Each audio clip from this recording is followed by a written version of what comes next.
Hi guys, Kyrie, the TheWiLioness here with another video for you all. This one is inspired by something my local radio station did this past Sunday.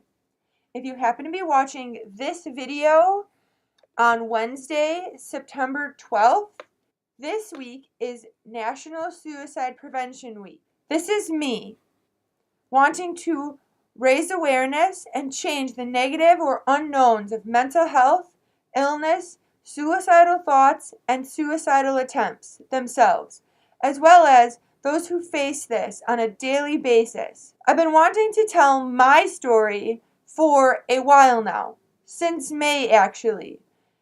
May is Mental Health Awareness Month, if you did not know that, but I was afraid to do so back in May. This video and topic are not easy for me to talk about or share. However, starting a positive conversation is a way to start to heal, and I am willing to do that. I am still helping my family and friends to understand my normal. So please, if you have any hate or harassment to spread, this isn't the place for it. Let me start by saying I am not a medical expert. I don't want any misconceptions started with this video. My goal is to shed a positive light on something that isn't well known or is often viewed in a very negative light, taboo and stigma. In order to do that, I wanted to start a positive conversation. Just like the disclaimer at the beginning of this video, I am one of the faces of mental illness, and this is my story you are about to hear. If this subject or the topics of this video are too difficult for you to watch, please find another of my videos or another video altogether. I'll also be providing links below for those of you who may need or don't know where to find help. Help is out there, and you are important. Now, before we start this video, I'd like to change things up a little bit, if that's okay with you guys. There, that's a lot better. Since I'm talking to you guys about my journey, it only feels fitting to talk to you guys like this. But don't worry, I'm still Kyrie. My normal is primarily anxiety, depression, and OCD. To put anxiety simply, it's a bully, tearing my brain apart, straining the seams of my sanity. All from the inside. It's invisible, drowning me despite never having set foot into water. Anxiety is my brain constantly second-guessing and making myself feel guilty. My brain will remember something from years ago and allow it to haunt me, over-analyzing a situation, whether it just happened or it happened 10 years ago. It's awful. It's as if I've screwed up or I'm about to. For me, it's like being on the tip of my toes, my flight response on high alert. I feel jittery and my heart feels like it's in the Indy 500. Most of the time, my chest gets super tight, which makes breathing tough and a racing heart even worse. Not only does my heart race and chest hurt, so does my mind. It's like being trapped in my own body. It's almost like I can't make sense of anything anymore. I feel trapped. When anxiety is at its peak or an attack, I can feel like I'm tearing at my skin, touching my hair constantly, on the verge of tears, unable to control anything around me. When I know what triggered an anxiety attack, I can usually regain control. Although it can be especially frustrating when I don't know what the specific trigger of the attack was or is. Sometimes anxiety is horrible. It's a slow burn. For example, when I pack to go somewhere, I have to check my bag, suitcase, whatever, several times because even though I know I packed whatever that item happens to be, my brain keeps telling me that it's not there. Or whenever something is happening, I have to keep telling a certain person over and over, some comment or something that literally doesn't help the situation at all and is not adding to the situation, but my brain is like, no, you need to tell this person, you have to keep reminding them, you have to do this. It's very frustrating and exhausting. Depression is a bit harder to explain because I know that a lot of people experience depression very differently. For me, it's this sadness that I can't shake. Yet other days, it's just this rock that sits in the pit of my stomach, weighing me down. I don't feel like me. I feel as if I'm watching me. It's this mass. I usually imagine my depression as a bipedal creature with no real face, yet sightless eyes and a mouth, jowls dripping with congealed spit as it looms over me, breathing down my neck, following me wherever I go, waiting, watching. For me, depression will always be an everyday. The side effects, however, are not an everyday thing. There are days I feel horrible, and then some days I feel much better. The days that I feel horrible, showering, dressing, and simply feeding myself, going to work, participating at work, reading, drawing, these things can be absolutely the hardest to accomplish and to do.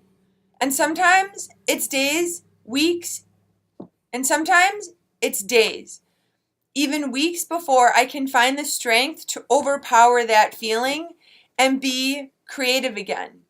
Although lately, even the thought of being creative has been enough to set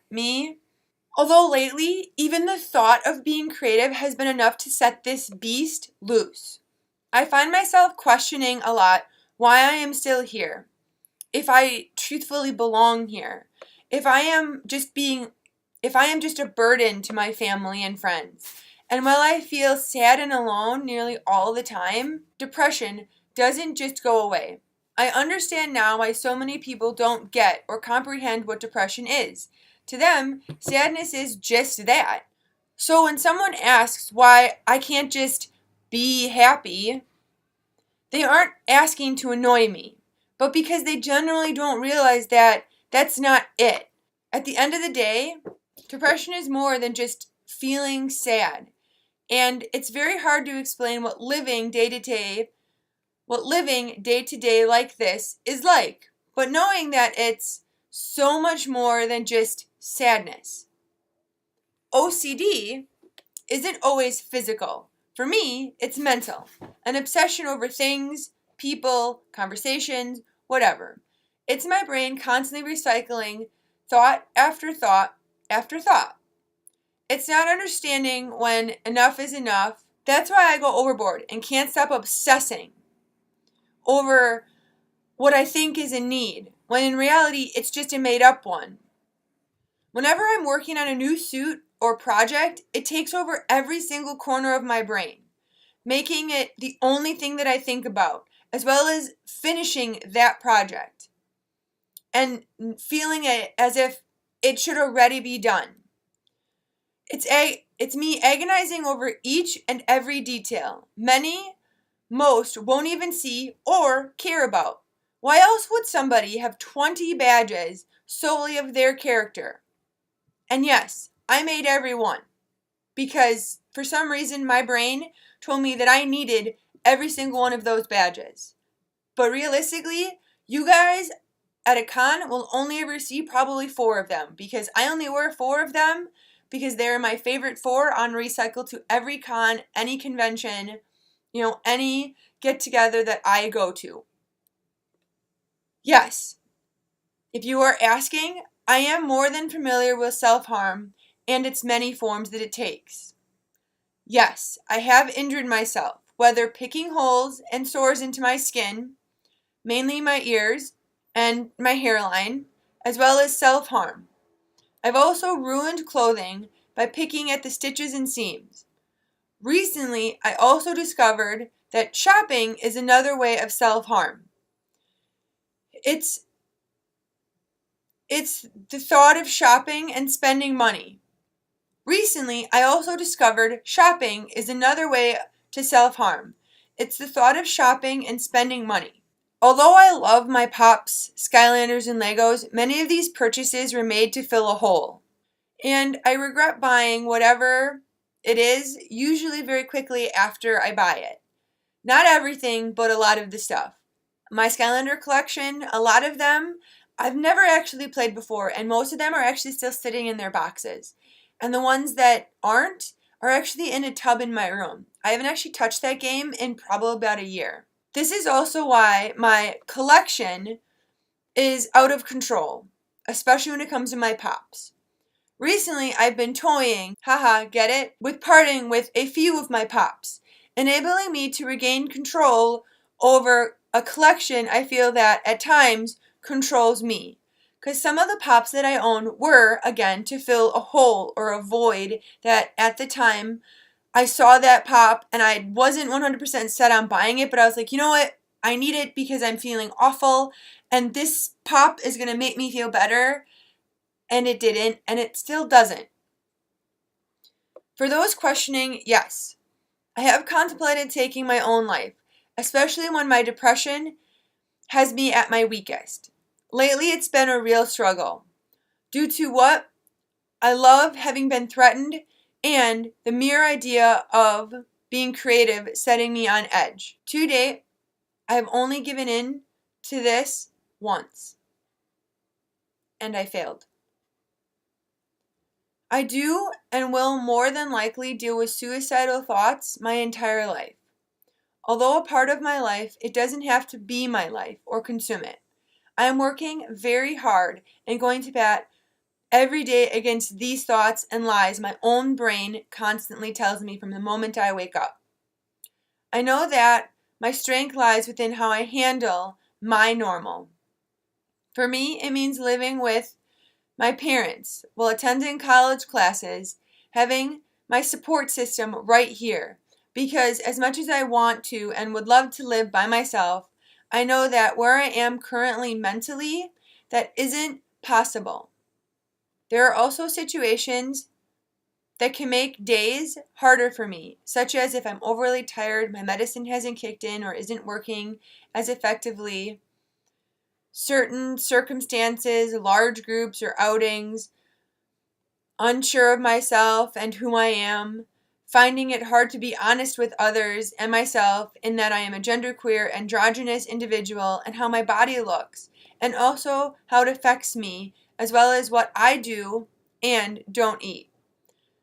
How much money I have, what job I currently have or don't have, and the hours I work, as well as being constantly looped into how lazy my generation is, and how we're always looking for the easiest way out or job.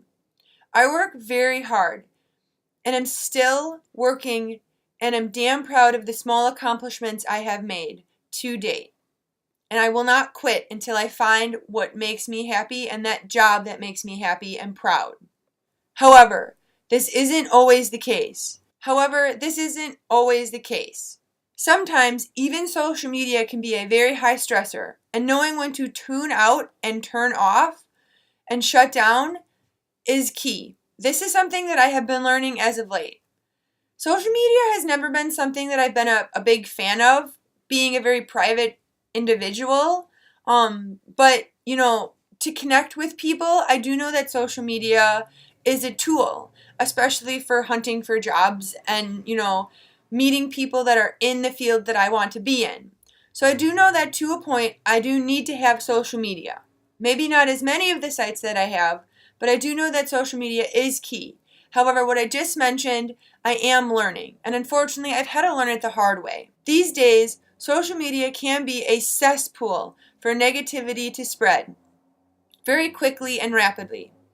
Although, the same can be said about positivity on these sites. Who I am as a person, a human being, a furry, a genderqueer, androgynous individual is not, doesn't reflect the amount of followers I have or likes I get, retweets, comments people give.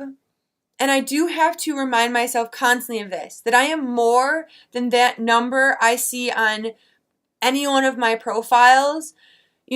because sometimes that's really hard when I post something and nobody cares. I have to remind myself that, I am more than that. And some of these accounts, I have to gauge the level of importancy because I don't want these accounts to run my life because I am more than my social media. I am no stranger to being bullied. Having dealt with it primarily as a young kid in grade school, middle school, not so much in high school, a bit in college. Unfortunately, it's also resurfaced now as an adult. This can be a trigger playing off of my low self-esteem and self-image. The stress these issues cause has done a number to my body, from making me physically sick, not eating, not sleeping, always being tired, and feeling as if I'm physically or emotionally not all there. Wanting to or needing to feel it's my job to please everyone, being unable to say no, a constant twitch in my eye, which developed recently and is super annoying, hand movements, and lately even being obsessed with the bathroom and needing to be in the bathroom. Being older, I now know that I have to be vigilant about my mental health, knowing that for me and my own safety and as someone who wants to grow, my mental health matters more than whatever is physically or emotionally, mentally, whatever is happening and going on around me. For years, my anxiety, depression, panic attacks, and OCD were just an everyday part of life. It wasn't until college and with the help of a friend, that I learned help was possible. Since then, I've been making positive strides forward, all thanks to my amazing therapist, who has helped me in so many ways, including but not limited to helping me develop coping mechanisms. I bet that you guys didn't know that it was my very first therapist who encouraged me to use YouTube as a way to express myself, knowing of my love and passion for both film and editing. Because at the time that she suggested this, she knew of my love for both film and editing, and I was not technically out as a furry yet. So I didn't realize that I could use YouTube as a way to, express my furry self as well. So it's kind of come full circle, and it's amazing how I can use this platform on so many different levels to be humorous and funny as well as be serious. So for me, it has been very resourceful and useful. And if you are struggling out there, maybe starting your own YouTube channel is worth it. When I started my YouTube channel, it was all about drawing and drawing tutorials and stuff. And I honestly only had 2 subscribers for years, and it didn't bother me. And I got no views on stuff unless it was me watching it, and that didn't bother me because I was having fun posting what I wanted to. And to this day, these videos are still me having fun or being serious and posting what I want to. And I made a promise to myself that if this ever became stressful, that I would stop. And it hasn't become stressful. It did for a while, was bordering on it, and I was debating on just shutting this down, but I have found a way to make this beneficial to me again, and a way for me to express me and who I am as more than just a furry. Although I know most of you tune in because I am a furry. My psychiatrist, who is very different than my therapist, specializes in understanding and diagnosing and treating mental health and their symptoms.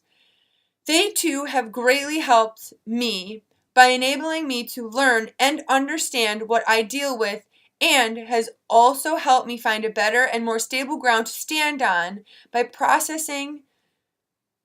prescribing 2 different specialized medications.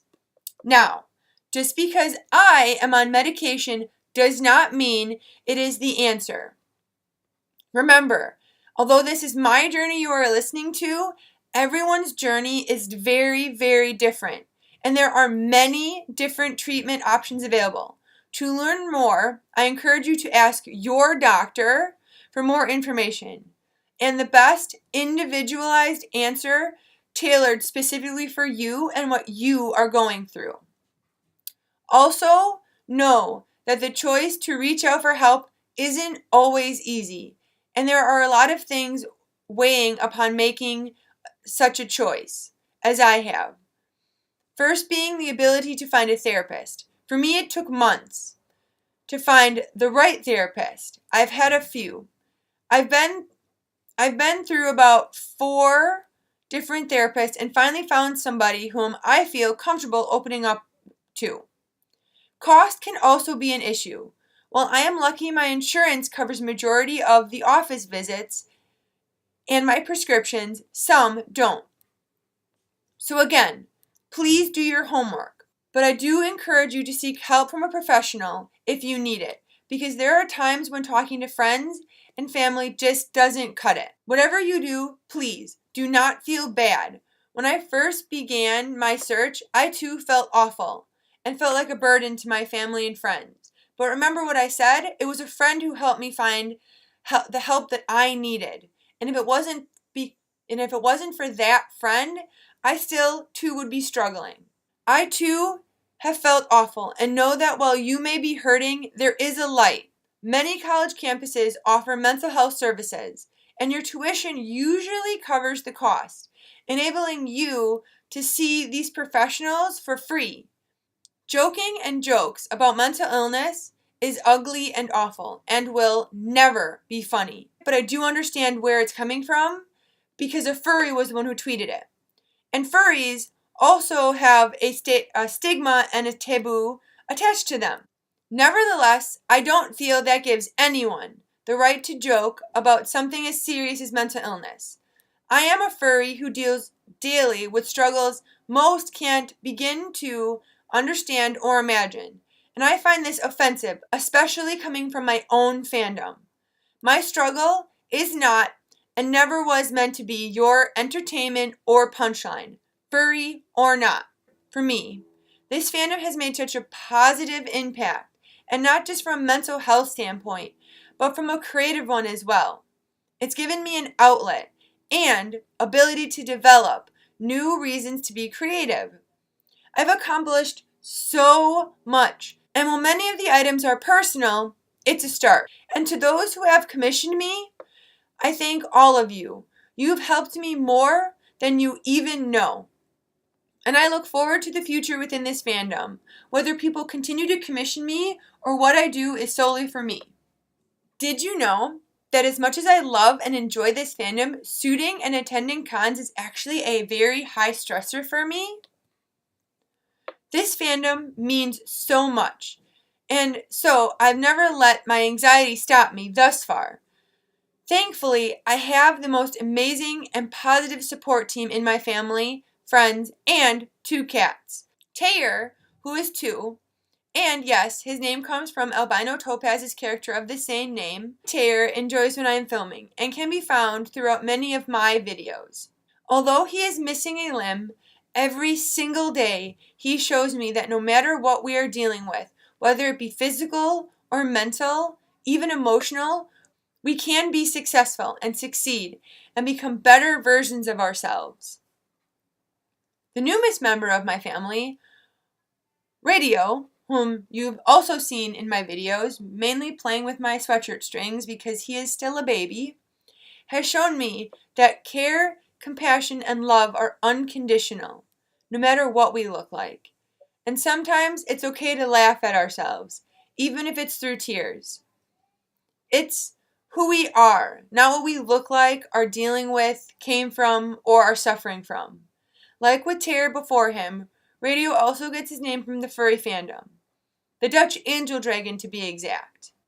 Well, my Radio isn't exactly a Dutch angel dragon. His first few weeks of life were spent in a barn before being welcomed into my home by my family. He is a super snuggly kitty cat and loves to be around people, as well as having the last word in any conversation, including with the vacuum. Due to his start in life, he has issues with both his eyes and respiratory system, all of which are treatable and currently being treated. However, his sinus issue is more than likely going to follow him throughout his entire life. And honestly, it doesn't bother me because to see him and how it doesn't bother him, it makes me feel, to know that he can deal with it just like Taylor can deal with his condition. When I post the earlier pictures of him, I can see why some people may be repulsed or turn away by the mere sight of him without getting to know his incredible personality, although these days it's super sassy. I hope you guys enjoyed this video. As always, I thank you all so much for watching this video as well as listening. It means a lot to me. Although ongoing, this fandom and those I have found within it have made a positive impact within my life so far. On that note, if you see me at a future con, meet, or on social media, feel free to reach out and start a conversation. I am a total geek and nerd and could talk to you guys, anyone, for hours about all sorts of stuff, like Harry Potter, the Immortal Instruments, my love of reading, Percy Jackson, the Warrior Cats, Funko Pops, Skylanders, Kingdom Hearts, Pokemon, just to name a few things. Just to name a few things we could talk about. I'm also always interested in what you guys are interested in, whether they don't line up with what I'm interested in or not. I love learning new things, and I love it when I see people like you get excited. Honestly, that means the world to me, to know that something you love can put such an excitement in you. I mean, that is just, it's so cool. To see the way that people light up is awesome. I want to take a moment and thank all of you from the bottom of my heart for watching this video. Your support means the world to me. All of the time and effort that goes into each of these videos, especially this one, is all for you guys. You're all awesome, and know that I am here for each and every one of you if you ever need it. I will provide links below for those who may need some extra help on their own journeys. And if you need someone to talk to, please reach out to those in the links or to me directly, and I will help you find what you are searching for. Stay strong and know that things do and will get better. All of you matter so much to not only me, but so many others in your life, I promise. And I support all of you as you have me. As always, I am Kyrie, the TheWiLioness. Know that you are never, ever alone. See you all next time. Bye. Meow. I mean...